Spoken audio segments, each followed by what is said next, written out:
Historia de la reina Yamlika, princesa subterránea. Historia de la reina Yamlika, princesa subterránea.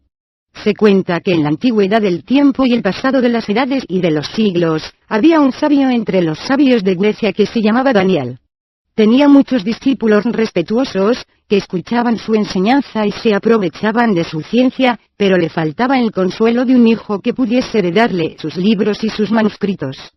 Como ya no sabía qué hacer para obtener este resultado, concibió la idea de rogar al dueño del cielo que le concediese semejante favor. Y el Altísimo, que no tiene portero en la puerta de su generosidad, escuchó el ruego, y en aquella hora y aquel instante hizo que quedase encinta la esposa del sabio. Durante los meses que duró el embarazo de su esposa, se dijo el sabio Daniel, que ya se veía muy viejo.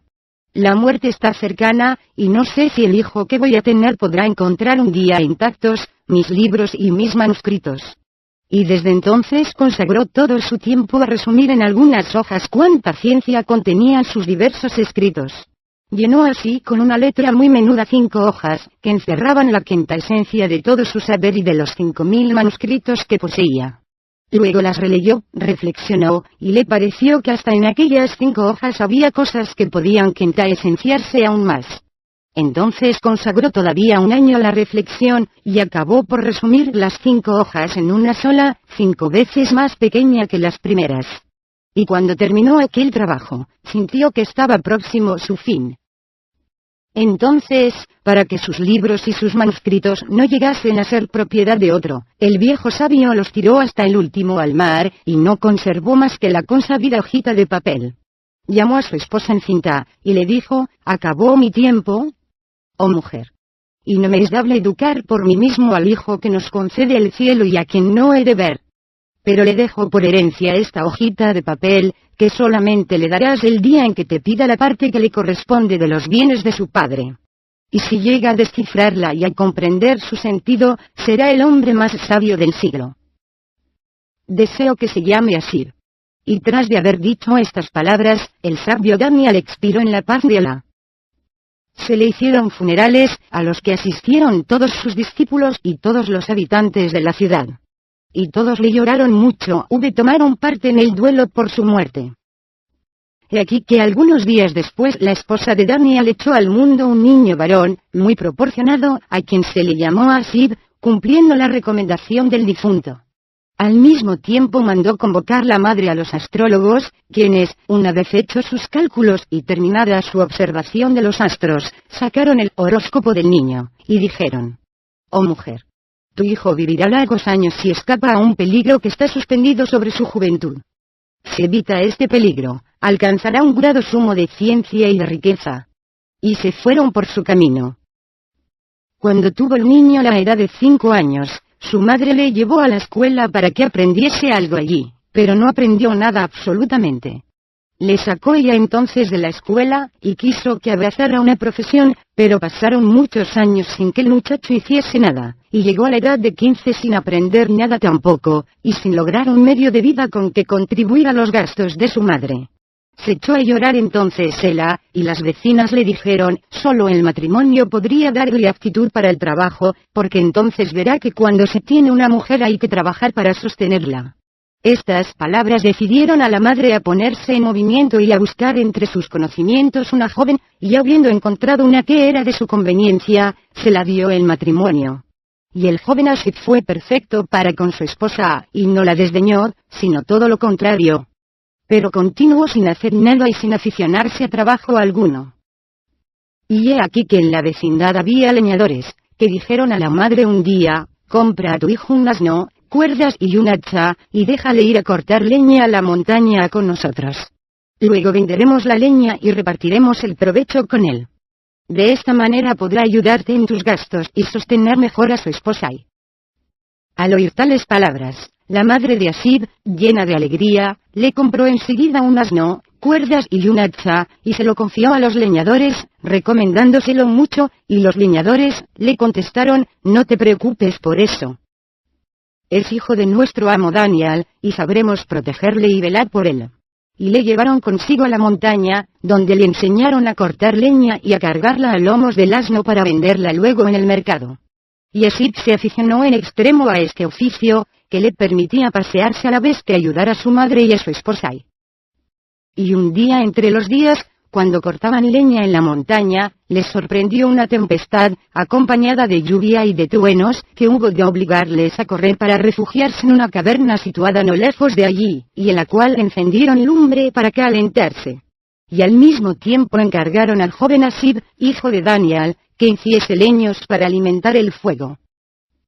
Mientras Asib, retirado en el fondo de la caverna, se ocupaba en partir madera, oyó de pronto resonar su hacha sobre el suelo con un ruido sonoro, como si en aquel sitio hubiese un espacio hueco bajo tierra. Empezó entonces a escarbar con los pies, y puso a la vista una losa de mármol antiguo con una anilla de cobre. Una losa de mármol antiguo con una anilla de cobre. Al ver aquello, llamó la atención a sus compañeros, que acudieron y consiguieron levantar la losa de mármol. Y dejaron entonces al descubierto una cueva muy ancha y muy profunda, en la que se alineaba una cantidad innumerable de ollas que parecían viejas, y cuyo cuello estaba sellado cuidadosamente. Bajaron entonces por medio de cuerdas a Asib al fondo de la cueva, para que viese el contenido de las ollas y las atase a las cuerdas con objeto de que las izaran a la caverna. Cuando bajó a la cueva el joven Asib, empezó por romper con su hacha el cuello de una de las ollas de barro, y al punto vio salir de ella una miel amarilla de calidad excelente. Participó su descubrimiento a los leñadores, quienes, aunque un poco desencantados por encontrar miel donde esperaban dar con un tesoro de tiempos antiguos, se alegraron bastante al pensar en la ganancia que había de procurarles la venta de las innumerables ollas con su contenido. Izaron, una tras otra, todas las ollas, conforme las ataba el joven Asib, cargándolas en sus asnos en vez de la leña, y sin querer sacar del subterráneo a su compañero, marcharon a la ciudad todos, diciéndose, si le sacáramos de la cueva, nos veríamos obligados a partir con él el provecho de la venta. Además, es un bribón, cuya muerte será para nosotros preferible a su vida. Y se encaminaron, pues, al mercado con sus asnos, y comisionaron a uno de los leñadores para que fuese a decir a la madre de Asib, estando en la montaña, cuando estalló la tempestad sobre nosotros, el asno de tu hijo se dio a la fuga y obligó a tu hijo a correr detrás de él mientras los demás nos refugiábamos en una caverna. Quiso la mala suerte que de repente saliera de la selva un lobo y matara a tu hijo, devorándole con el asno.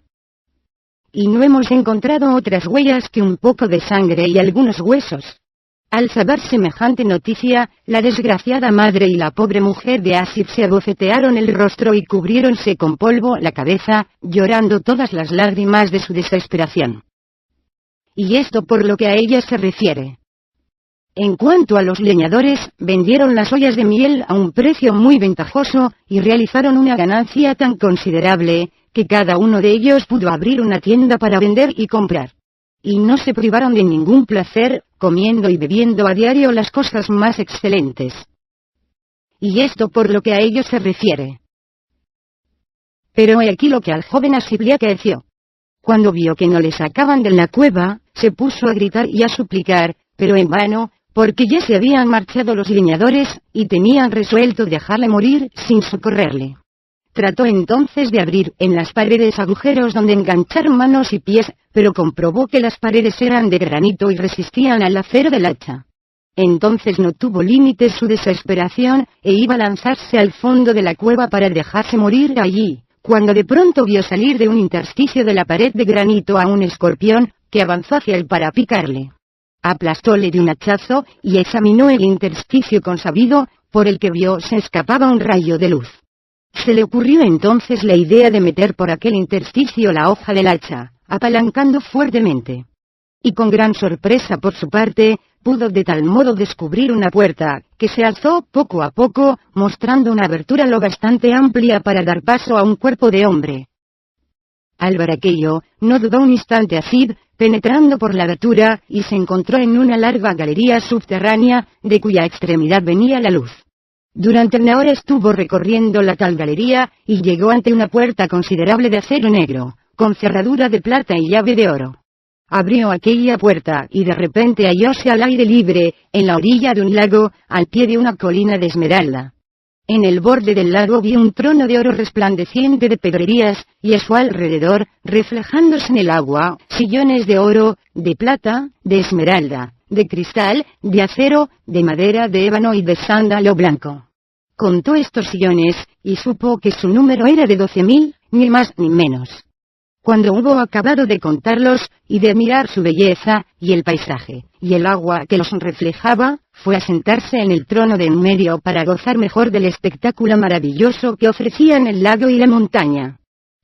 Apenas habíase sentado en el trono de oro el joven Asib, cuando oyó un son de címbalos y de gons, y de pronto vio avanzar por la falda de la colina de Esmeralda una fila de personas que se desplegaba hacia el lago, deslizándose más que caminando, y no pudo distinguirlas a causa de la distancia.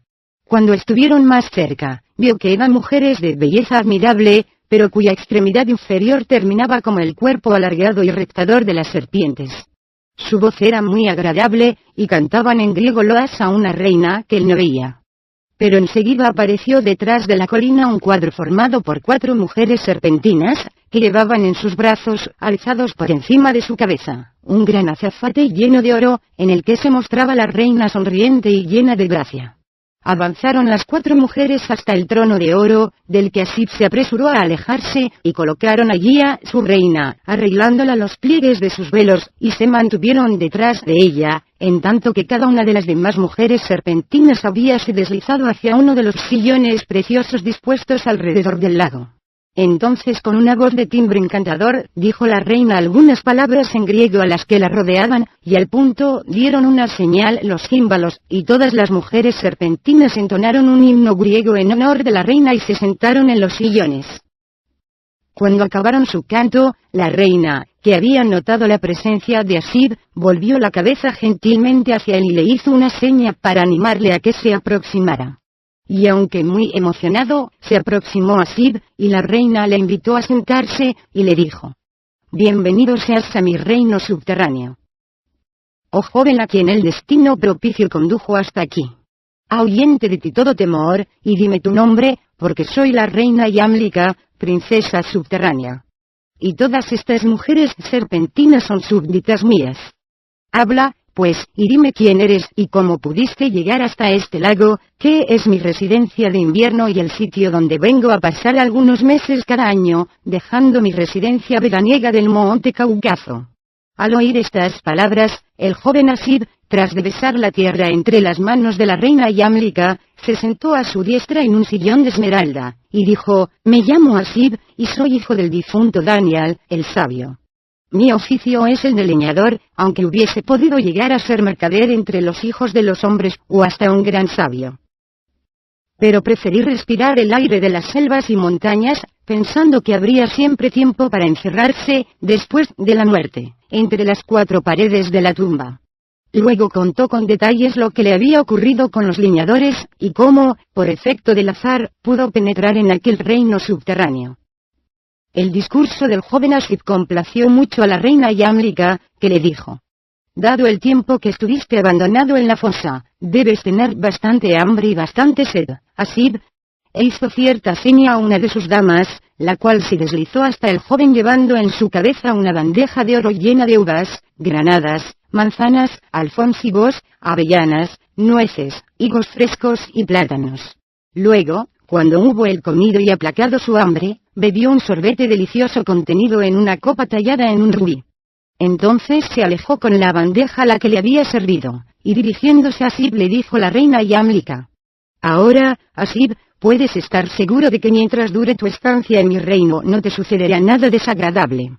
Si tienes, pues, intención de quedarte con nosotras a orillas de este lago y a la sombra de estas montañas una semana o 2, para hacerte pasar mejor el tiempo, te contaré una historia que servirá para instruirte cuando estés de regreso en el país de los hombres». Y entre la atención de las 12.000 mujeres serpentinas sentadas en los sillones de esmeralda y de oro, la reina Yamlika, princesa subterránea, contó en lengua griega lo siguiente al joven Asib, hijo de Daniel, el sabio. Historia de Beluk. Has de saber, oh Asib, que en el reino de Bani Israel había un rey muy prudente que en su lecho de muerte llamó a su hijo, heredero de su trono, y le dijo: Oh hijo de Luquia, te recomiendo que cuando tomes posesión del poder hagas por ti mismo inventario de cuántas cosas hay en este palacio, sin que dejes de examinar nada con la mayor atención.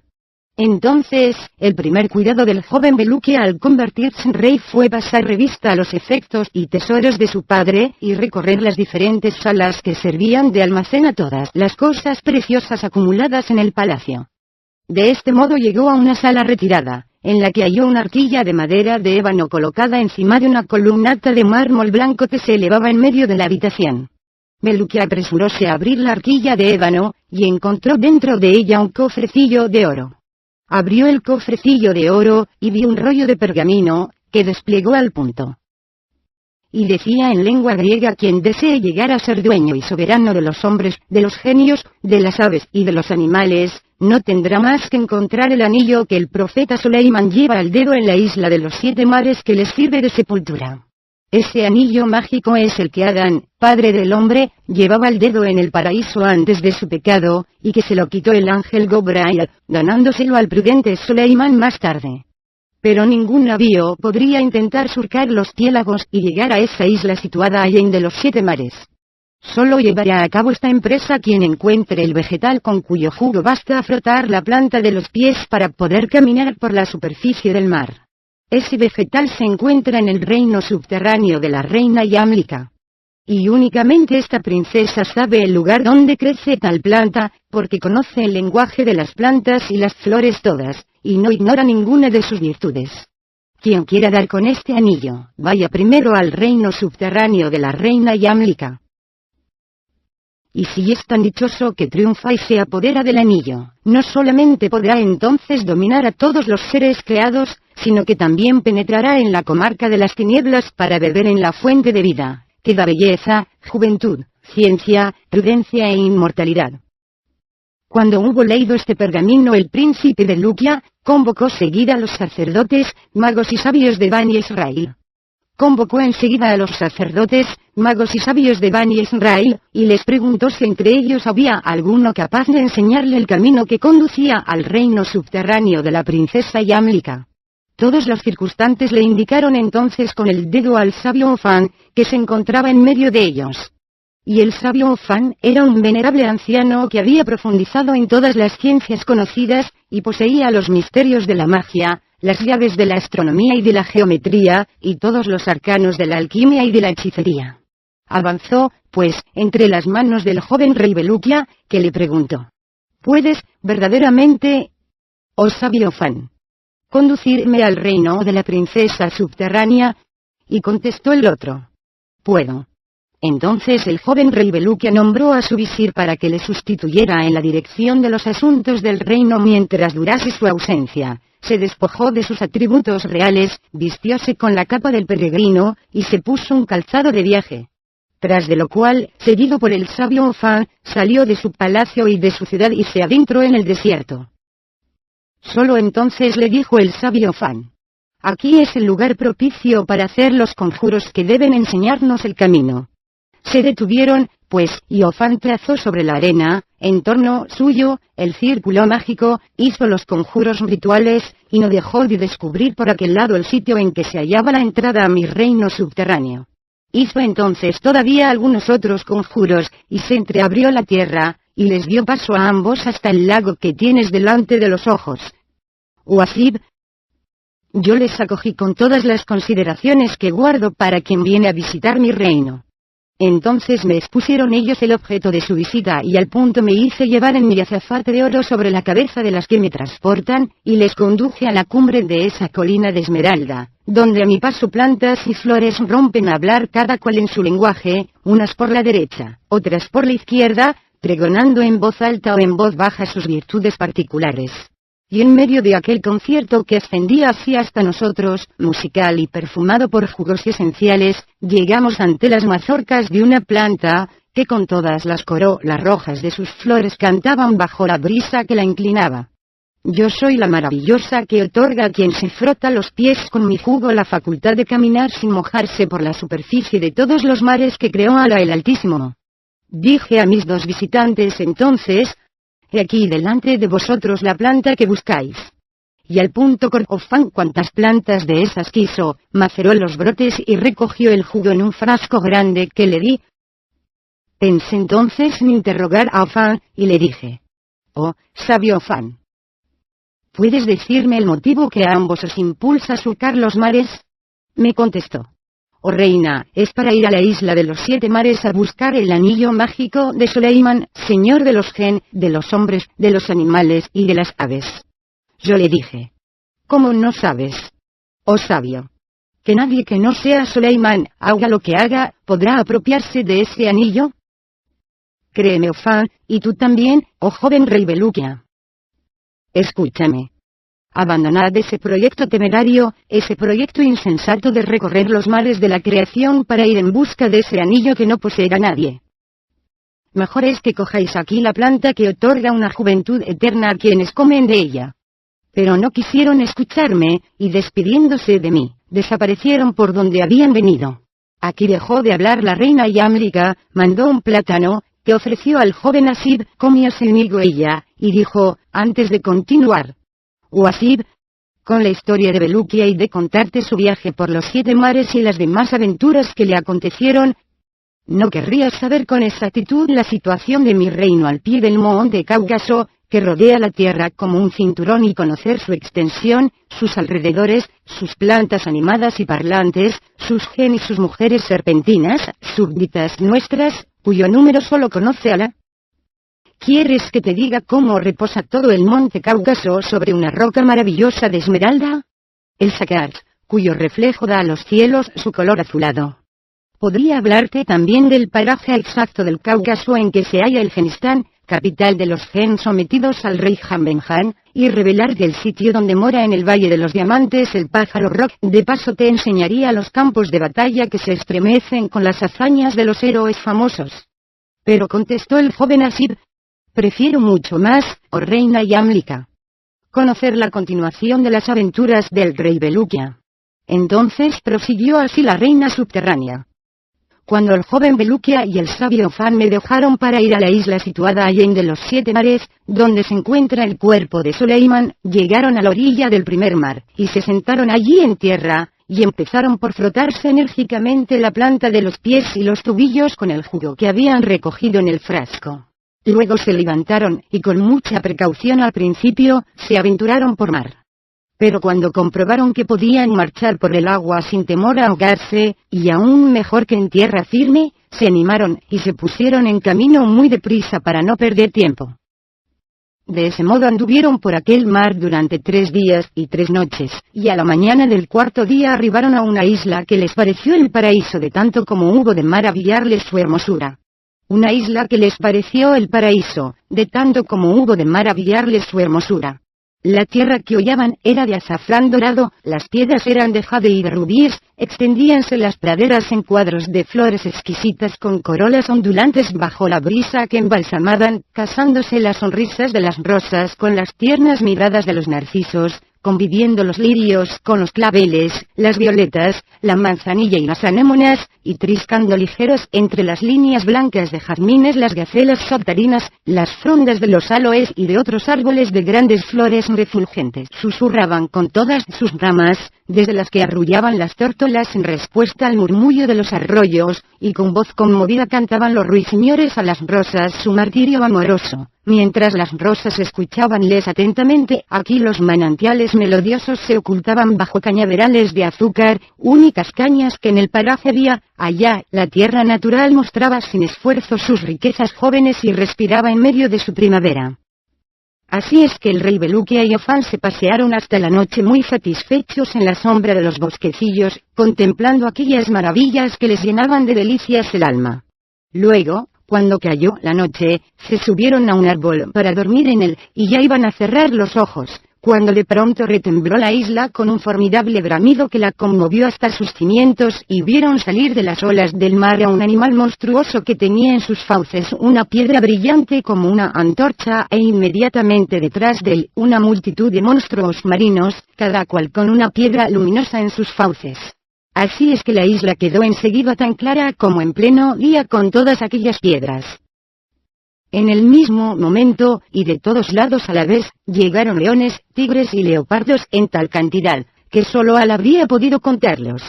Y los animales de la tierra encontráronse en la playa con los animales marinos, y se pusieron a charlar y a conversar entre sí hasta la mañana. Entonces volvieron al mar los monstruos marinos, y las fieras se dispersaron por la selva. Y Bulukia y Ofán, que no habían podido cerrar los ojos en toda la noche a causa del miedo, se dieron prisa a bajar del árbol y correr a la playa, donde se frotaron los pies con el jugo de la planta para proseguir al punto su viaje marítimo. De tal suerte viajaron por el segundo mar durante días y noches, hasta que arribaron al pie de una cadena de montañas, en medio de las cuales se abría un valle maravilloso, en el que todos los guijarros y todos los peñascos eran de piedra y mal y no había ya huellas de fieras ni de otros animales feroces. Así es que se pasearon a la aventura durante todo el día, alimentándose con pescado seco, y al caer la tarde se sentaron a la orilla del mar para ver la puesta del sol, cuando de repente oyeron un maullido espantoso, y algunos pasos detrás de sí vieron a un tigre que se disponía a saltar sobre ellos. Tuvieron el tiempo preciso para frotarse los pies con el jugo de la planta y ponerse fuera del alcance de la fiera huyendo por el mar. Y se encontraron en el tercer mar. Y fue aquella una noche muy negra, y a impulsos de un viento que soplaba con violencia, el mar se agitó mucho, lo cual hizo la marcha en extremo fatigosa, máxime para viajeros extenuados ya por la falta de sueño. Felizmente, al rayar el alba llegaron a una isla, donde lo primero que hicieron fue echarse para descansar. Tras de lo cual se levantaron con propósito de recorrer la isla, y la hallaron cubierta de árboles frutales. Pero aquellos árboles tenían la facultad maravillosa de que sus frutos crecían confitados en las ramas.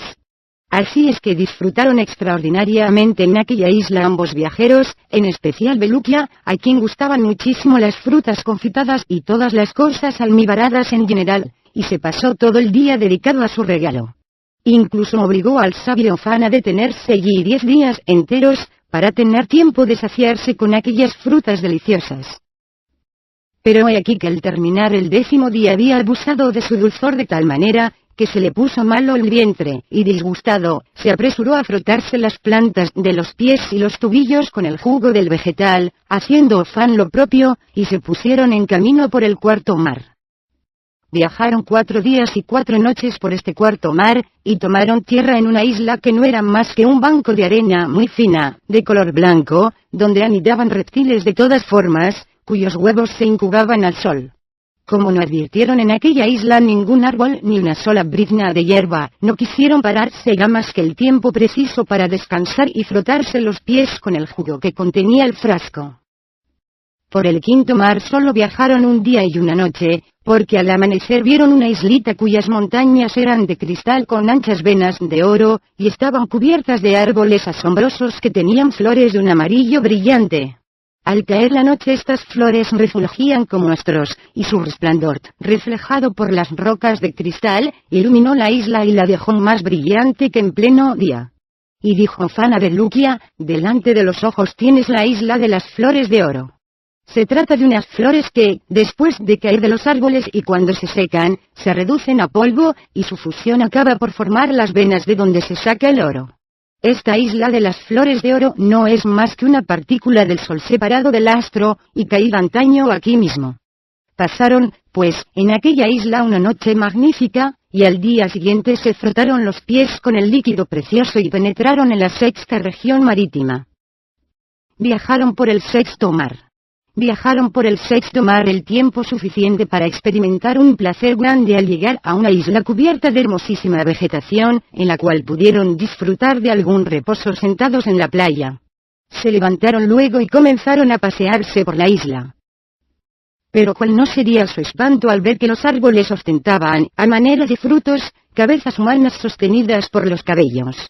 No tenían la misma expresión todas aquellas frutas en forma de cabeza humana, sonreían unas, lloraban o reían otras, mientras que las que habían caído de los árboles rodaban por el polvo y acababan por transformarse en globos de fuego que alumbraban la selva y hacían palidecer la luz del sol. Y no pudieron por menos de pensar ambos viajeros: ¡qué selva más singular! Pero no se atrevieron a acercarse a aquellas frutas extrañas, y prefirieron volver a la playa. Y he aquí que a la caída de la tarde se sentaron detrás de una roca, y vieron de repente salir del mar y avanzar por la playa 12 hijas del mar, de una belleza sin par, y con el cuello ceñido por un collar de perlas, quienes se pusieron a bailar en corro, saltando y dedicándose a jugar entre ellas con 1000 juegos locos durante 1 hora. Tras de lo cual se pusieron a cantar a la luz de la luna, y se alejaron a nado por el agua. Y por más que les encantaran mucho la belleza, los bailes y los cánticos de las hijas del mar, Bulukia y Afán no quisieron prolongar más su estancia en la isla a causa de las espantosas frutas en forma de cabeza humana. Se frotaron, pues, la planta de los pies y los tobillos con el jugo encerrado en el frasco, y entraron en el 7º mar. Su viaje por este 7º mar fue de muy larga duración, porque estuvieron andando 2 meses de día y de noche, sin encontrar en su camino tierra alguna. Y para no morirse de hambre se vieron obligados a coger rápidamente los peces que de cuando en cuando salían a la superficie del agua, comiéndoselos crudos, tal y como estaban. Y empezaron a comprender a la sazón cuán prudentes eran los consejos que les di a lamentarse por no haberlos seguido. Acabaron, empero, por llegar a una isla que supusieron era la isla de los 7 mares, donde debía encontrarse el cuerpo de Soleiman con el anillo mágico en uno de sus dedos. Halláronse con que la isla de los 7 mares estaba cubierta de hermosísimos árboles frutales y regada por numerosos caudales de agua. Y como tenían bastante gana y la garganta seca a causa del tiempo que se vieron reducidos a no tomar por todo alimento más que peces crudos, se acercaron con extremado gusto a un gran manzano de ramas llenas de racimos de manzanas maduras. Y Bulukia tendió la mano y quiso coger de aquellos frutos, pero enseguida se hizo oír dentro del árbol una voz terrible que les gritó a ambos: «Como toquéis a estas frutas seréis partidos en 2». Y en el mismo instante apareció enfrente de ellos un enorme gigante de una altura de 40 brazos, según medida de aquel tiempo. Y le dijo Bulukia en el límite del terror: «Oh jefe de los gigantes, vamos a morir de hambre y no sabemos por qué nos prohíbes tocar estas manzanas». El gigante contestó: «¿Cómo pretendes ignorar el motivo de esta prohibición? Olvidasteis, oh hijo de los hombres, que Adán, padre de vuestra raza, desobedeció las órdenes de Alá comiendo de estas frutas prohibidas. Y desde aquel mismo tiempo estoy encargado de custodiar este árbol y de matar a cuantos echen mano a sus frutas. Alejaos, pues, y buscad otras cosas con que alimentaros». A estas palabras, Bulukia y Afán se apresuraron a abandonar aquel paraje, y avanzaron hacia el interior de la isla. Buscaron otras frutas y se las comieron, luego se pusieron en busca del lugar donde pudiera encontrarse el cuerpo de Soleiman. Después de caminar sin rumbo por la isla durante un día y una noche, llegaron a una colina cuyas rocas eran de ámbar amarillo y de almizcle, y en cuyas laderas se abría una gruta magnífica con bóveda y paredes de diamantes. Como estaba tan bien alumbrada, cual a pleno sol, se aventuraron bastante en sus profundidades, y a medida que avanzaban, veían aumentar la claridad y ensancharse la bóveda. Así anduvieron maravillándose de aquello, y empezaban a preguntarse si tendría fin la gruta, cuando de repente llegaron a una sala inmensa, tallada de diamante, y que ostentaba en medio un gran lecho de oro macizo, en el cual aparecía tendido Soleiman ben Daud, a quien podía reconocerse por su manto verde adornado de perlas y pedrerías, y por el anillo mágico que ceñía un dedo de su mano derecha, lanzando resplandores ante los que palidecía el brillo de la sala de diamantes. La mano que tenía el anillo en el dedo meñique descansaba sobre su pecho, y la otra mano, extendida, sostenía el cetro áureo de ojos de esmeralda.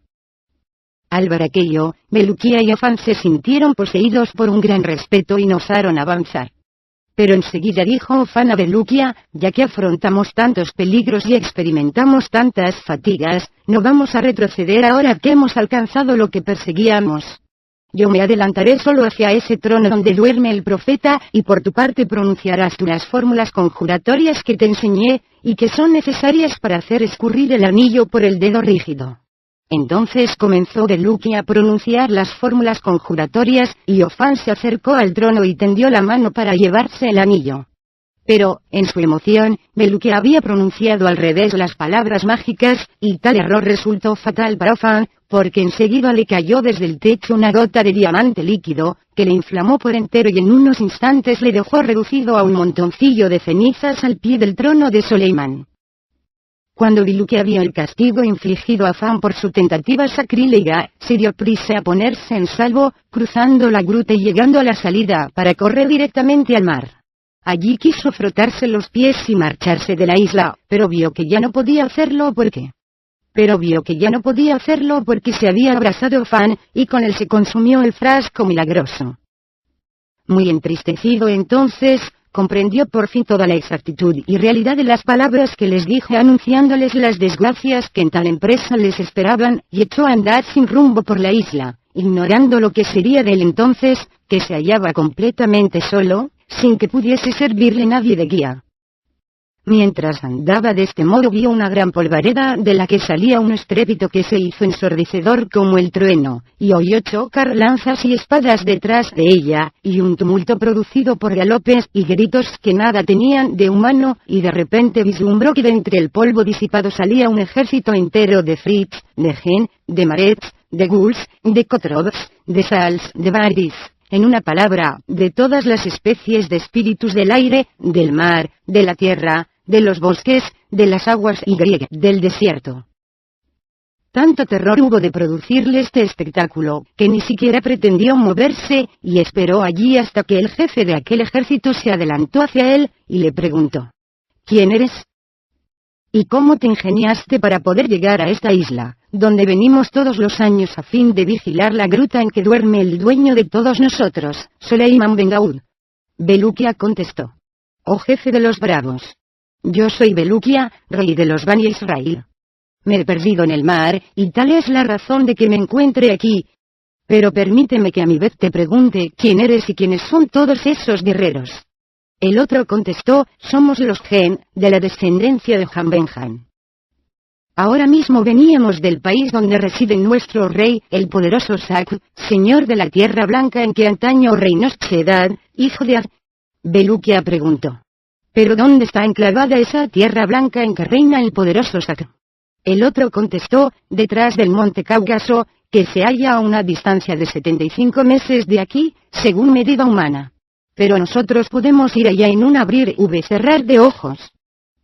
Si quieres, podemos llevarte con nosotros y presentarte a nuestro señor, ya que eres hijo de rey. No dejó de aceptar Belukia, y al punto fue transportado por los Gen a la residencia de su rey, el rey Sak. Vio una llanura magnífica surcada por canales con lecho de oro y plata. Esta llanura, cuyo suelo aparecía cubierto de almizcle y de azafrán, estaba sombreada por árboles artificiales con ramas de esmeralda y frutos de rubíes, y llena de tiendas soberbias de cera verde sostenidas por columnas de oro incrustadas de pedrerías. En medio de esta llanura se alzaba un pabellón más alto que los demás de seda roja y azul, soportado por columnas de esmeraldas y rubíes, y en el cual se encontraba el rey Sak, sentado en un trono de oro macizo, teniendo a su diestra a otros reyes con sus vasallos, y a su izquierda a sus visires y a sus lugartenientes, a sus notables y a sus chambelanes. Cuando estuvo en presencia del rey, Belukia comenzó por besar la tierra entre sus manos, y le cumplimentó. Entonces, el rey Sak, con mucha benevolencia, le invitó a sentarse al lado suyo en un sillón de oro. Luego le pidió que le dijese su nombre y le contara su historia, y Belukia le dijo quién era, y le contó toda su historia desde el principio hasta el fin, sin omitir ningún detalle. Al oír tal relato, el rey Sak y cuantos le rodeaban llegaron al límite del asombro. Luego, a una seña del rey, se extendió el mantel para el festín, y los Gen de la servidumbre llevaron las bandejas y porcelanas. Las bandejas de oro contenían 50 camellos tiernos cocidos y otros 50 asados, mientras que las bandejas de plata contenían 50 cabezas de carnero, y las frutas, maravillosas de tamaño y calidad, aparecían dispuestas en fila y bien alineadas en las porcelanas. Y cuando estuvo todo listo, comieron y bebieron en abundancia, y terminada la comida, no quedaba en las bandejas ni las porcelanas la menor señal de los manjares ni de las cosas exquisitas con que se llenaron. Solo entonces dijo el rey Sak a Belukia, sin duda: «Oh Belukia, ignoras nuestra historia y nuestro origen. Pues, voy a decirte sobre ello algunas palabras, para que a tu regreso entre los hijos de los hombres puedas transmitir a las edades la verdad sobre tales cuestiones, todavía para ellos muy oscuras. Has de saber, pues, oh Belukia, has de saber, pues, Obeluquia. Que en el principio de tiempos, el Altísimo creó el fuego, y lo guardó en el globo en 7 regiones diferentes, situadas una debajo de otra, cada cual a una distancia de 1000 años, según medida humana. A la primera región del fuego la llamó Geanam, y su espíritu la destinó a las criaturas rebeldes que no se arrepienten. A la segunda región la llamó Lazi, porque la construyó en forma de cima, y la destinó a todos aquellos que después de la venida futura del profeta Mohamed, con la plegaria y la paz, persistiesen en sus errores y sus tinieblas y rehusaran hacerse creyentes. Construyó luego la tercera región, y tras de darle la forma de una caldera hirviente, la llamó El Jaim, y encerró en ella a los demonios Goi y Magoi. Después de lo cual formó la cuarta región, la llamó Sair, e hizo de ella la vivienda de Iblis, jefe de los ángeles rebeldes, que se había negado a reconocer a Adán y saludarle, desobedeciendo así órdenes formales del Altísimo. Luego limitó la quinta región, le dio el nombre de Sacar, y la reservó, para los impíos, para los embusteros y para los orgullosos. Hecho lo cual, abrió una caverna inmensa, la llenó de aire abrasado y pestilente, la llamó Idmat, y la destinó para las torturas de judíos y cristianos. En cuanto a la séptima, llamada Ahuya, la reservó para meter allí a los judíos y cristianos que no cupiesen en la anterior, y a los que fueron creyentes más que en apariencia. Estas 2 últimas regiones son las más espantosas, mientras que la primera resulta muy soportable. Su estructura es bastante parecida. En Geanam, la primera, por ejemplo, no se cuentan menos de 70.000 montañas de fuego, cada una de las cuales encierra 70.000 valles, cada valle comprende 70.000 ciudades, cada ciudad, 70.000 torres, cada torre, 70.000 casas, y cada casa, 70.000 bancos. Además, cada uno de bancos, cuyo número puede sacarse multiplicando todas estas cifras, contiene 70.000 torturas y suplicios diversos, de los que solo Allah conoce la variedad, la intensidad y la duración. Y como esta región es la menos ardiente de las 7, puedes formarte una idea, Obeluquia, de los tormentos guardados en las otras 6 regiones. Si te facilito este dato y estas explicaciones acerca del fuego, Obeluquia, se debe a que los que somos hijos del fuego. Porque los 2 primeros seres que del fuego creó Allah eran 2 gen, de los cuales hizo él su guardia particular, y a quienes llamó Kayet y Mayit, y a uno le dio la forma de un león, y a otro la forma de un lobo. Y al león le dio órganos masculinos y al lobo órganos femeninos. El miembro del león Kayit tenía una longitud igual a una distancia en cuyo recorrido se tardasen 20 años, y la vulva de Mayit, la loba, tenía la forma de una tortuga, y su tamaño guarda proporción con la longitud del miembro de Kayit. Uno era de color jaspeado con blanco y negro, y la otra era rosada y blanca. Y Allah unió sexualmente a Kayit y a Mayit, y de su cópula hizo nacer dragones, serpientes, escorpiones y animales inmundos, con los que pobló las 7 regiones para suplicio de los condenados. Luego ordenó a Allah a Kayit y a Mayit que copularan por segunda vez, e hizo nacer de este segundo enlazamiento 7 machos y 7 hembras, que crecieron en la obediencia. Cuando fueron mayores, uno de ellos, que hacía concebir las mejores esperanzas en vista de su conducta ejemplar, fue especialmente distinguido por el Altísimo, quien hizo de él el jefe de sus cohortes constituidas por la reproducción incesante del león y la loba. Su nombre era precisamente Iblis, pero emancipado más tarde de su obediencia a las órdenes de Allah, que le mandaba prosternarse ante Adán, hubo de precipitársele en la 4ª región con todos los que se unieron a él. Y Iblis y su descendencia poblaron de demonios machos y hembras el infierno. En cuanto a los otros 6 varones y las otras mujeres, siguieron sumisos, uniéndose entre sí, y tuvieron por hijos a los gen, entre los cuales nos contamos Obeluquia. Y tal es, en pocas palabras, nuestra genealogía. No te asombres, pues, al vernos, comer de esta manera, porque nuestro origen está en un león, y en una loba. Para darte una idea de la capacidad de nuestro vientre, te diré que cada uno de nosotros devora en el día 10 camellos, 20 carneros, y se bebe 40 cucharadas de caldo, advirtiéndote que cada cucharada contiene tanto como un caldero. Ahora, Obeluquia, Para que sea perfecta tu instrucción a tu regreso entre los hijos de los hombres, has de saber que a la tierra que habitamos la están refrescando siempre las nieves del monte Cáucaso, que la rodea cual un cinturón. De no ser así, no podría habitarse en nuestra tierra por causa del fuego subterráneo. También está la tal constituida por 7 pisos que gravitan sobre los hombros de un genio dotado de una fuerza maravillosa. Este genio está de pie encima de una roca que descansa a lomos de un toro, al toro lo sostiene un pez enorme, y el pez nada en la superficie del mar de la eternidad. El mar de la eternidad tiene por lecho el piso superior del infierno, el cual, con sus 7 regiones, está cogido entre las fauces de una serpiente monstruosa que permanecerá quieta hasta el día del juicio. Entonces vomitarán sus fauces el infierno y su contenido en presencia del Altísimo, que dictará sentencia de un modo definitivo. He aquí, Oberluquia. He aquí, Oberluquia. Nuestra historia, nuestro origen y la formación del globo, rápidamente resumidos. También debo decirte, para acabar tu instrucción a este respecto, que nuestra edad siempre es la misma, mientras sobre la tierra, a nuestro alrededor, la naturaleza y los hombres y los seres criados, todos se encaminan invariablemente hacia la decrepitud, nosotros no envejecemos nunca. Esta virtud se la debemos a la fuente de vida donde bebemos y de la que es guardián Kizunre en la región de las tinieblas. Ese venerable Kizunre es quien normaliza las estaciones, engalana con sus coronas verdes a los árboles, hace correr las aguas fugitivas, extiende el tapiz verdeante de las praderas, y revestido por las tardes con su manto verde, funde los tintes ligeros con que se coloran los cielos en el crepúsculo. Y ahora, Oberluquia, por haberme escuchado con tanta atención, te recompensaré haciendo que te saquen de aquí y te dejen a la entrada de tu país, siempre que lo desees. Al oír tales palabras, Meluquia dio las gracias con efusión al rey Sacr, jefe de los Gen, por su hospitalidad, por sus lecciones y por su ofrecimiento, que aceptó él enseguida.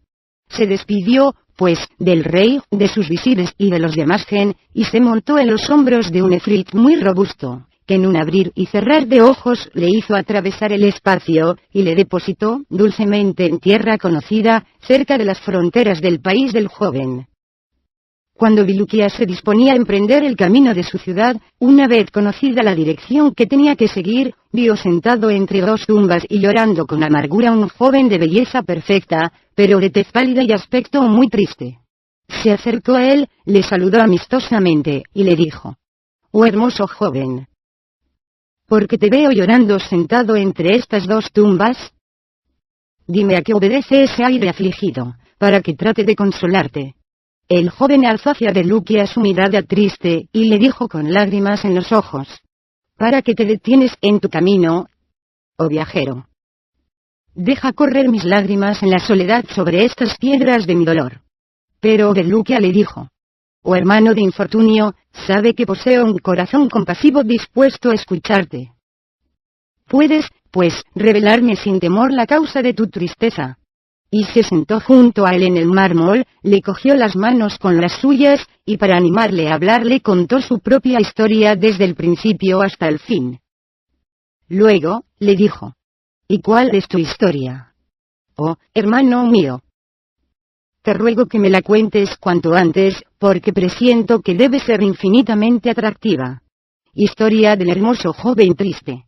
El joven de semblante dulce y triste que lloraba entre las 2 tumbas dijo él entonces al joven rey Biluquia: «Has de saber, oh hermano mío, que también soy yo un hijo de rey, y es mi historia tan extraña y tan extraordinaria, que si se escribiera con agujas en el ángulo interior del ojo, serviría de lección saludable a quien la leyera con simpatía.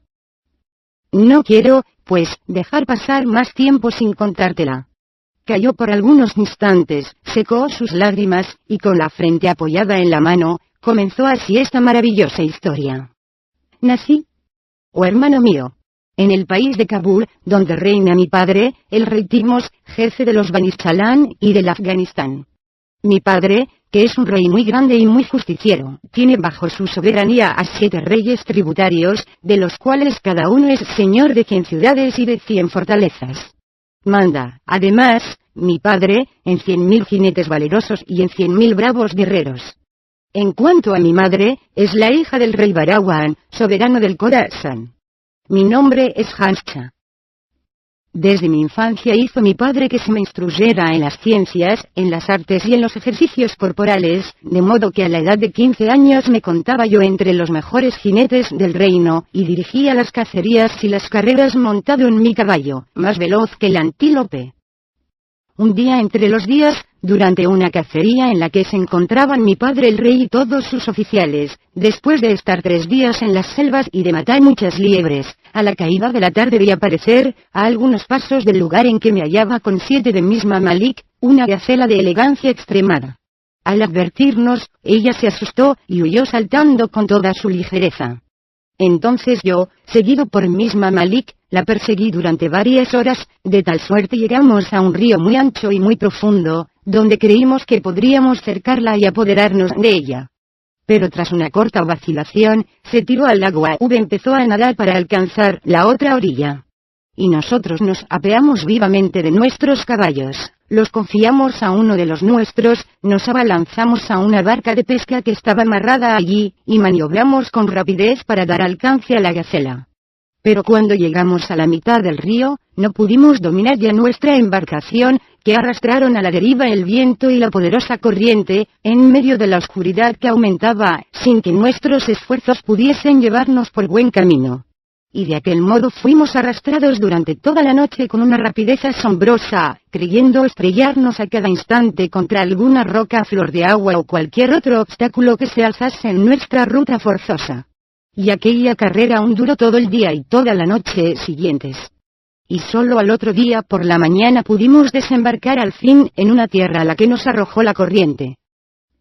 Mientras tanto, mi padre, el rey Timos, se enteró de nuestra desaparición al preguntar al mameluco que guardaba nuestros caballos. Y cuando recibió semejante noticia, llegó a tal estado de desesperación, rompió en sollozos, tiró al suelo su corona, se mordió de dolor las manos, y envió enseguida por todas partes en busca nuestra, emisarios conocedores de aquellas comarcas inexploradas. En cuanto a mi madre, al saber mi desaparición, se abofeteó el rostro, desgarró sus vestidos, se enmezó los cabellos y se puso trajes de luto. Volviendo a nosotros, cuando arribamos a aquella tierra vimos con un hermoso manantial que corría bajo los árboles, y nos encontramos con un hombre que se refrescaba los pies en el agua, sentado tranquilamente. Le saludamos con cortesía y le preguntamos dónde estábamos. Pero, sin devolvernos el saludo, nos respondió el hombre con una voz de falsete semejante al graznido de un cuervo o de cualquier otra ave de rapiña. Nos respondió el hombre con una voz de falsete semejante al graznido de un cuervo o de cualquier otra ave de rapiña. Luego se levantó de un salto, se partió en 2 partes al hacer un movimiento, cortándose por la mitad, y corrió a nosotros con el tronco solamente, mientras su parte inferior corría en dirección distinta.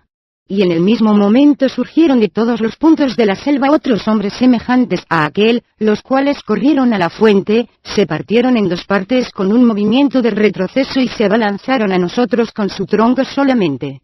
Arrojáronse entonces sobre los 3 de mis mamalik más próximos a ellos, y se pusieron al punto a devorarlos vivos, mientras que yo y mis otros mamalik nos lanzamos a nuestra barca, y prefiriendo 1000 veces ser devorados por el agua que devorados por aquellos monstruos, nos dimos prisa a alejarnos de la orilla, dejándonos de nuevo llevar por la corriente. Y entonces, mientras los troncos devoraban a mis 3 desgraciados mamalik, vimos correr por la ribera todas las piernas y nalgas con un galope furioso y desordenado, que nos aterró en nuestra barca, fuera ya de su alcance. Y también nos asombramos mucho del terrible apetito de aquellos troncos cortados por el vientre, y nos preguntamos cómo era posible semejante cosa, deplorando siempre la suerte de nuestros desgraciados compañeros. Nos impulsó la corriente hasta el siguiente día, y llegamos entonces a una tierra cubierta de árboles frutales y grandes jardines de flores encantadoras. Pero cuando amarramos nuestra barca, no quise echar pie a tierra, y encargué a mis 3 mamalik que fuesen primero a inspeccionar el terreno. Así lo hicieron, y después de estar ausentes medio día, volvieron a contarme que habían recorrido una distancia grande, caminando de un lado a otro, sin encontrar nada sospechoso. Más tarde habían visto un palacio de mármol blanco, cuyos pabellones eran de cristal puro, y en medio del cual aparecía un jardín magnífico con un lago soberbio. Entraron en el palacio y vieron una sala inmensa, donde se alineaban sillones de marfil alrededor de un trono de oro enriquecido con diamantes y rubíes, pero no encontraron a nadie ni en los jardines ni en el palacio. En vista de un relato tan tranquilizador, me decidí a salir de la barca, y emprendí con ellos el camino del palacio. Empezamos por satisfacer nuestra hambre comiendo las frutas deliciosas de los árboles del jardín, y luego entramos a descansar en el palacio. Yo me senté en el trono de oro y Miss Mamalik en los sillones de marfil, y aquel espectáculo hubo de recordarnos a mi padre el rey, a mi madre y al trono que perdí, y me eché a llorar, y Miss Mamalik también lloraron de emoción. Cuando nos sumíamos en tan tristes recuerdos, oímos un gran ruido semejante al del mar, y enseguida vimos entrar en la sala donde nos hallábamos un cortejo formado por visires, emires, chambelanes y notables, pero pertenecientes todos a la especie de los monos. Los había entre ellos grandes y pequeños. Y creíamos que había llegado nuestro fin. Pero el gran visir de los monos, que pertenecía a la variedad más corpulenta, fue a inclinarse ante nosotros con las más evidentes muestras de respeto, y en lenguaje humano me dijo que él y todo el pueblo me reconocían como a su rey y nombraban jefes de su ejército a Mistress Mamalik. Luego, tras de haber hecho que nos sirvieran de comer gacelas asadas, me invitó a pasar revista al ejército de mis súbditos, los monos, antes del combate que debíamos librar con sus antiguos enemigos los ghouls, que habitaban la comarca vecina. Entonces, yo, como estaba muy fatigado, despedí al gran visir y a los demás, conservando en mi compañía solo a Mistress Mamalik. Después de discutir durante una hora acerca de nuestra nueva situación, resolvimos huir de aquel palacio y de aquella tierra cuanto antes, y nos dirigimos a nuestra embarcación, pero al llegar al río notamos que había desaparecido la barca, y nos vimos obligados a regresar al palacio, donde estuvimos durmiendo hasta la mañana. Cuando nos despertamos, fue a saludarnos el gran visir de mis nuevos súbditos, y me dijo que todo estaba dispuesto para el combate contra los ghouls. Y al mismo tiempo los demás visires llevaron a la puerta del palacio 4 perros enormes que debían servirnos de cabalgadura a mí y a Miss Mamalik, y estaban embridados con cadenas de acero. Y nos vimos obligados yo y Miss Mamalik a montar en aquellos perros y tomar la delantera, en tanto que a nuestras espaldas, lanzando aullidos y gritos espantosos, nos seguía todo el ejército innumerable de mis súbditos monos capitaneados por mi gran visir. Al cabo de un día y una noche de marcha, llegamos frente a una alta montaña negra, en la que se encontraban las guardias de los ghouls, los cuales no tardaron en mostrarse. Los había de diferentes formas, a cual más espantables. Unos ostentaban cabeza de buey sobre un cuerpo de camellos, otros parecían llenas, mientras otros tenían un aspecto indescriptible por lo horroroso, y no se asemejaban a nada conocido que permitiera establecer una comparación. Cuando los ghouls nos vislumbraron, bajaron de la montaña, y parándose a cierta distancia nos abrumaron con una lluvia de piedras.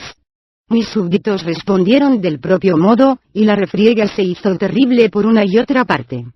Armados con nuestros arcos, yo y Miss Mamalik disparamos a los ghouls una cantidad de flechas, que mataron a un gran número, para júbilo de mis súbditos, a quienes aquel espectáculo llenó de ardor. Así es que acabamos por lograr la victoria, y nos pusimos a perseguir ghouls. Entonces, yo y Miss Mamalik determinamos aprovecharnos del desorden de aquella retirada, y montados en nuestros perros, escapar de mis súbditos los monos, poniéndonos en fuga por el lado opuesto, sin que se diesen ellos cuenta, y a galope tendido desaparecimos de su vista.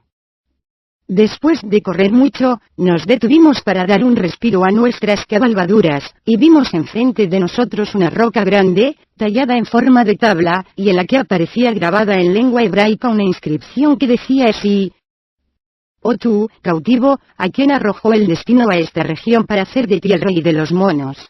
Si quieres renunciar a tu realeza por medio de la fuga, 2 caminos se abren a tu liberación. Uno de estos caminos se halla a tu derecha, y es el que antes te conducirá a orillas del océano que rodea al mundo, pero cruza por desiertos terribles llenos de monstruos y de genios malhechores.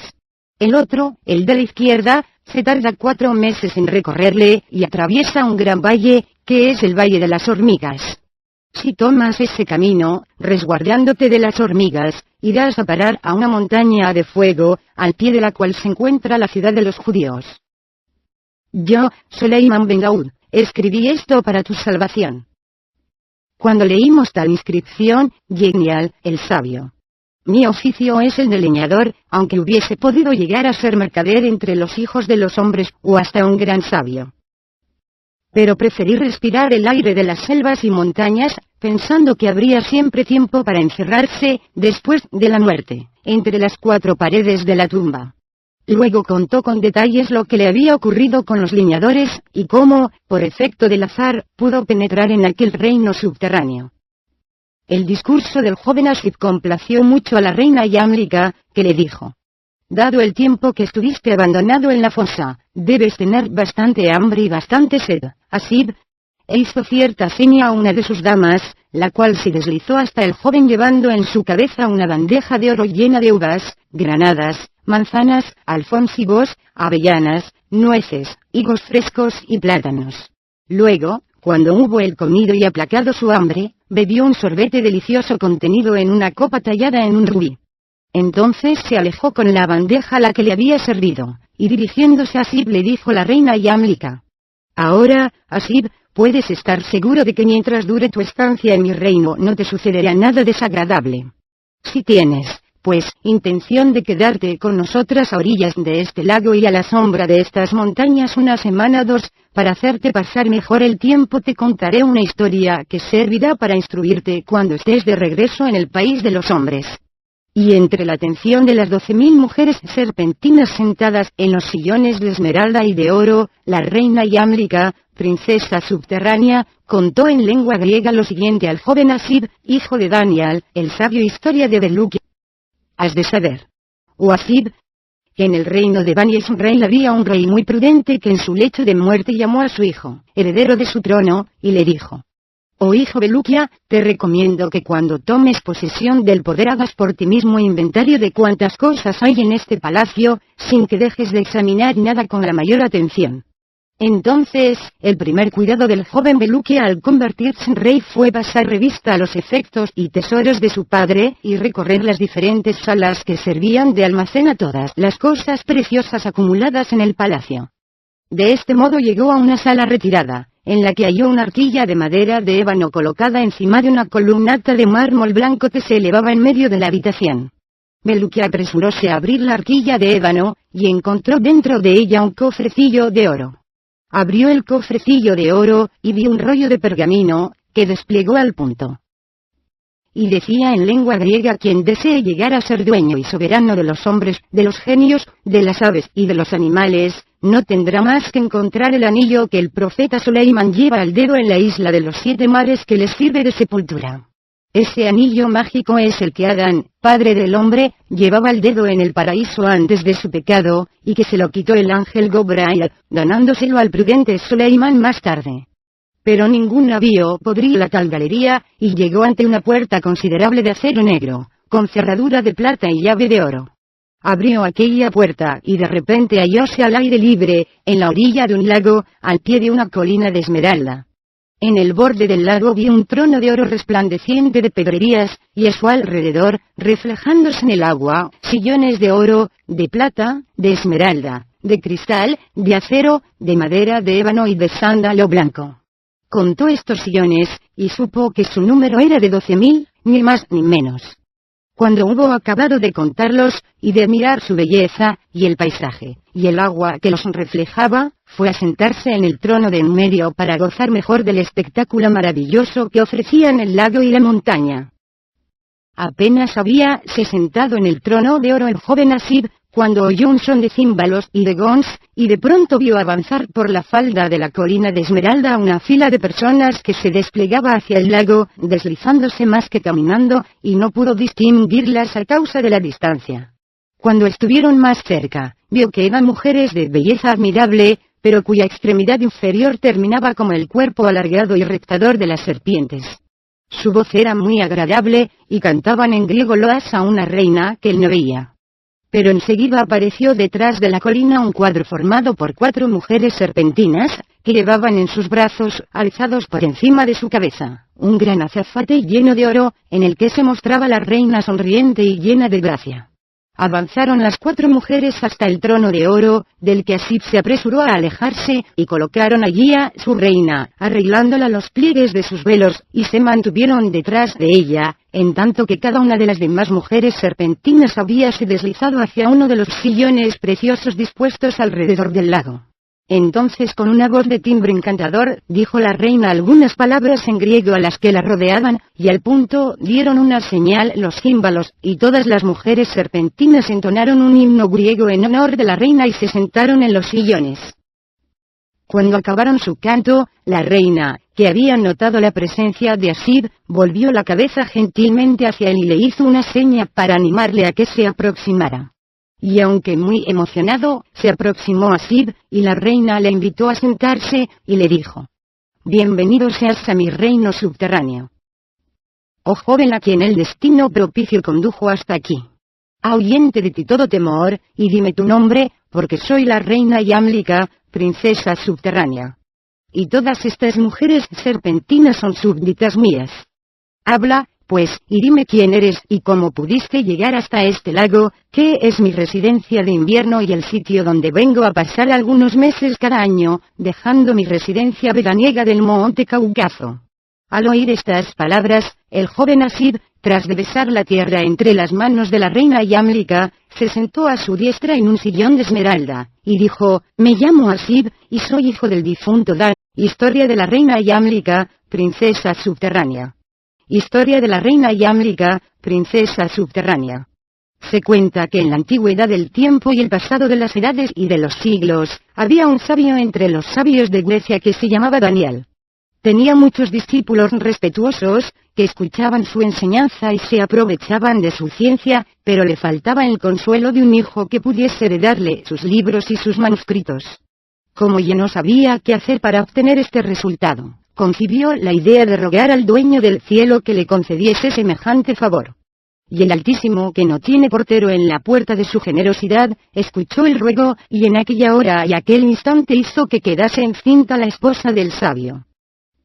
Durante los meses que duró el embarazo de su esposa, se dijo el sabio Daniel, que ya se veía muy viejo. La muerte está cercana, y no sé si el hijo que voy a tener podrá encontrar un día intactos mis libros y mis manuscritos. Y desde entonces consagró todo su tiempo a resumir en algunas hojas cuánta ciencia contenían sus diversos escritos.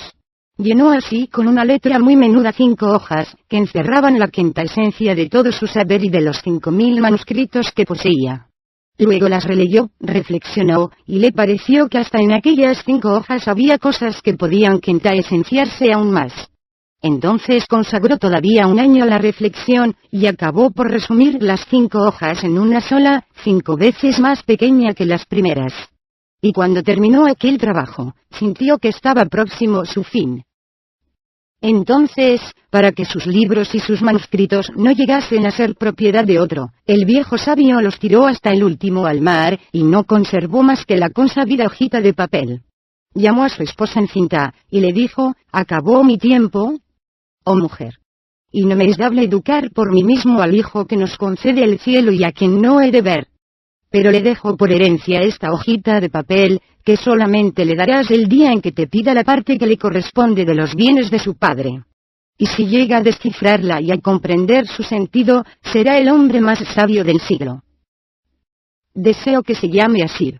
Y tras de haber dicho estas palabras, el sabio Daniel expiró en la paz de Alá.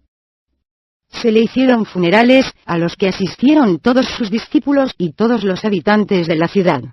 Y todos le lloraron mucho, tomaron parte en el duelo por su muerte.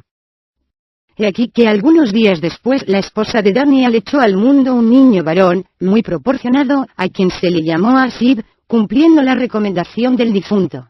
Al mismo tiempo mandó convocar la madre a los astrólogos, quienes, una vez hechos sus cálculos y terminada su observación de los astros, sacaron el horóscopo del niño, y dijeron: «Oh mujer, tu hijo vivirá largos años si escapa a un peligro que está suspendido sobre su juventud. Si evita este peligro, alcanzará un grado sumo de ciencia y de riqueza». Y se fueron por su camino. El joven Asib empezó por romper con su hacha el cuello de una de las ollas de barro, y al punto vio salir de ella una miel amarilla de calidad excelente. Participó su descubrimiento a los leñadores, quienes, aunque un poco desencantados por encontrar miel donde esperaban dar con un tesoro de tiempos antiguos, se alegraron bastante al pensar en la ganancia que había de procurarles la venta de las innumerables ollas con su contenido. Izaron, una tras otra, todas las ollas, conforme las ataba el joven Asib, cargándolas en sus asnos en vez de la leña, y sin querer sacar del subterráneo a su compañero, marcharon a la ciudad todos, diciéndose, si le sacáramos de la cueva, nos veríamos obligados a partir con él el provecho de la venta. Además, es un bribón, cuya muerte será para nosotros preferible a su vida. Y se encaminaron, pues, al mercado con sus asnos, y comisionaron a uno de los leñadores para que fuese a decir a la madre de Así, estando en la montaña, cuando estalló la tempestad sobre nosotros, el asno de tu hijo se dio a la fuga y obligó a tu hijo a correr detrás de él mientras los demás nos refugiábamos en una caverna. Quiso la mala suerte que de repente saliera de la selva un lobo y matara a tu hijo, devorándole con el asno. Y no hemos encontrado otras huellas que un poco de sangre y algunos huesos.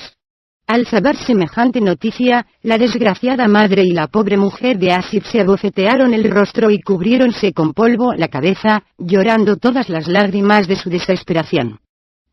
Y esto por lo que a ella se refiere. En cuanto a los leñadores, vendieron las ollas de miel a un precio muy ventajoso, y realizaron una ganancia tan considerable, que cada uno de ellos pudo abrir una tienda para vender y comprar. Y no se privaron de ningún placer, comiendo y bebiendo a diario las cosas más excelentes. Y esto por lo que a ellos se refiere. Pero he aquí lo que al joven Asib le acaeció. Cuando vio que no le sacaban de la cueva, se puso a gritar y a suplicar, pero en vano, porque ya se habían marchado los leñadores, y tenían resuelto dejarle morir sin socorrerle. Trató entonces de abrir en las paredes agujeros donde enganchar manos y pies, pero comprobó que las paredes eran de granito y resistían al acero del hacha. Entonces no tuvo límites su desesperación, e iba a lanzarse al fondo de la cueva para dejarse morir allí, cuando de pronto vio salir de un intersticio de la pared de granito a un escorpión, que avanzó hacia él para picarle. Aplastóle de un hachazo, y examinó el intersticio consabido, por el que vio se escapaba un rayo de luz. Se le ocurrió entonces la idea de meter por aquel intersticio la hoja del hacha, apalancando fuertemente. Y con gran sorpresa por su parte, pudo de tal modo descubrir una puerta, que se alzó poco a poco, mostrando una abertura lo bastante amplia para dar paso a un cuerpo de hombre. Al ver aquello, no dudó un instante Asib, penetrando por la abertura, y se encontró en una larga galería subterránea, de cuya extremidad venía la luz. Durante una hora estuvo recorriendo. Cuando tuvo el niño la edad de 5 años, su madre le llevó a la escuela para que aprendiese algo allí, pero no aprendió nada absolutamente. Le sacó ella entonces de la escuela, y quiso que abrazara una profesión, pero pasaron muchos años sin que el muchacho hiciese nada, y llegó a la edad de 15 sin aprender nada tampoco, y sin lograr un medio de vida con que contribuir a los gastos de su madre. Se echó a llorar entonces ella, y las vecinas le dijeron, solo el matrimonio podría darle aptitud para el trabajo, porque entonces verá que cuando se tiene una mujer hay que trabajar para sostenerla. Estas palabras decidieron a la madre a ponerse en movimiento y a buscar entre sus conocimientos una joven, y habiendo encontrado una que era de su conveniencia, se la dio en matrimonio. Y el joven Asif fue perfecto para con su esposa, y no la desdeñó, sino todo lo contrario. Pero continuó sin hacer nada y sin aficionarse a trabajo alguno. Y he aquí que en la vecindad había leñadores, que dijeron a la madre un día, compra a tu hijo un asno, cuerdas y un hacha, y déjale ir a cortar leña a la montaña con nosotros. Luego venderemos la leña y repartiremos el provecho con él. De esta manera podrá ayudarte en tus gastos y sostener mejor a su esposa. Al oír tales palabras, la madre de Asib, llena de alegría, le compró enseguida un asno, cuerdas y un hacha, y se lo confió a los leñadores, recomendándoselo mucho, y los leñadores le contestaron, no te preocupes por eso. Es hijo de nuestro amo Daniel, y sabremos protegerle y velar por él. Y le llevaron consigo a la montaña, donde le enseñaron a cortar leña y a cargarla a lomos del asno para venderla luego en el mercado. Y Asib se aficionó en extremo a este oficio, que le permitía pasearse a la vez que ayudar a su madre y a su esposa. Y un día entre los días, cuando cortaban leña en la montaña, les sorprendió una tempestad, acompañada de lluvia y de truenos, que hubo de obligarles a correr para refugiarse en una caverna situada no lejos de allí, y en la cual encendieron lumbre para calentarse. Y al mismo tiempo encargaron al joven Asib, hijo de Daniel, que hiciese leños para alimentar el fuego.